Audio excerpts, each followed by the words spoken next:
Hi, friends. When we left off with Hour of the Olympics, Magic Treehouse Book 16 by Mary Pope Osborne, someone had just startled Jack and Annie.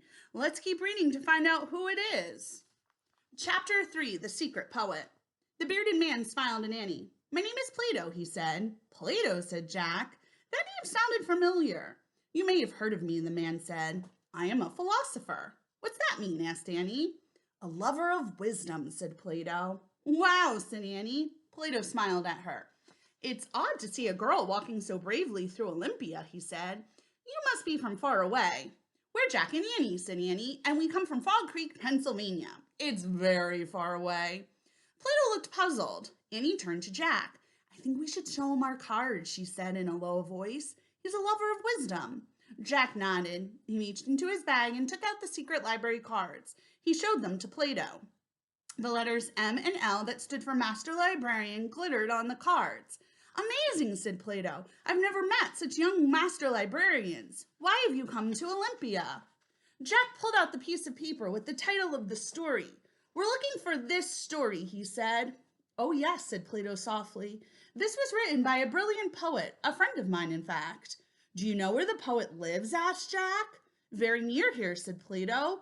Will you take us there? Asked Annie. Yes, but I must warn you, never tell anyone who the poet is, said Plato. It's a secret. We won't, whispered Annie. Plato led them away from the outdoor theater. They started down a dirt road. It was crowded with people heading to the games.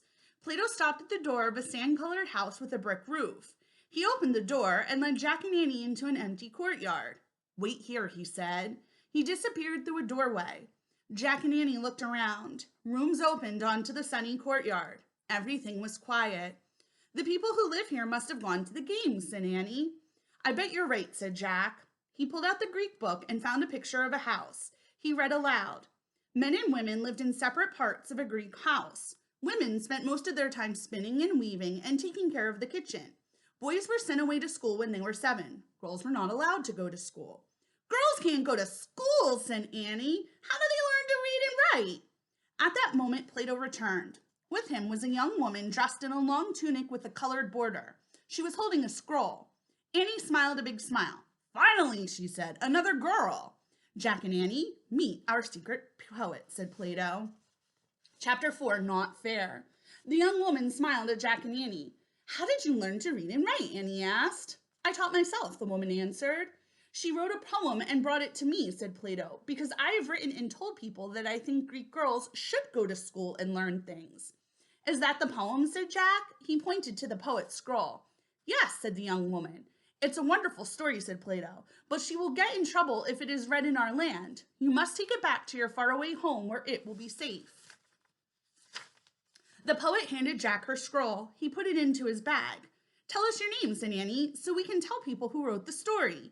The young woman shook her head. I cannot, she said. When she saw Annie's sad face, she added, you can tell people it was written by Anonymous. That's your name? Asked Annie. No, anonymous means that no one knows who wrote it, said Plato. But that's not true, said Annie. I'm afraid the risk is too great, said Plato. Annie looked back at the woman. I'm sorry, said Annie, it's not fair. Not at all.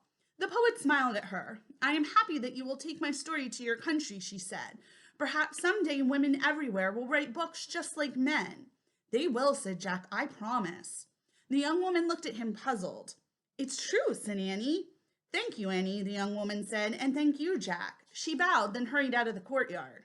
Wait, said Annie.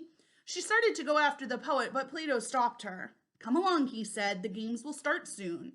Plato then led Jack and Annie out of the Greek house back onto the dirt road. Girls can't write stories, grumbled Annie. They can't go to school. They can't be in plays. I've had enough of ancient Greece. Let's get out of here. Wait, said Jack.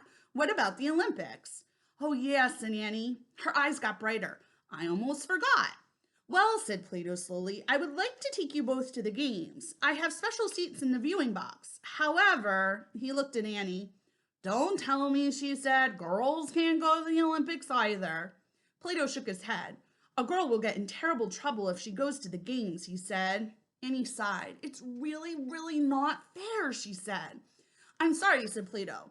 My country is a democracy. We believe in freedom for our citizens, but I'm afraid right now that only means men. Annie's right. It's not fair, said Jack. I think we should go home now. No, Jack. You go to the Olympics, said Annie. At least you can tell me about it. Take notes. What about you? Jack said. I'll go back to that play at the outdoor theater, Annie said. Meet me there when you're done. Jack didn't want to leave Annie alone, but he also didn't want to miss the Olympics. Go, have fun, Annie said. She began walking away. I'll see you later. Bye, Plato. Bye, Annie, said Plato. Annie turned back and waved. I'll tell you about it, Jack called. This way, said Plato. He and Jack turned and joined the crowd heading toward the Olympic grounds. What do you think Annie's going to do? Do you think she's going to go and do what she said? Do you think she's going to get into some naughtiness? We'll just have to keep reading tomorrow. Bye, friends.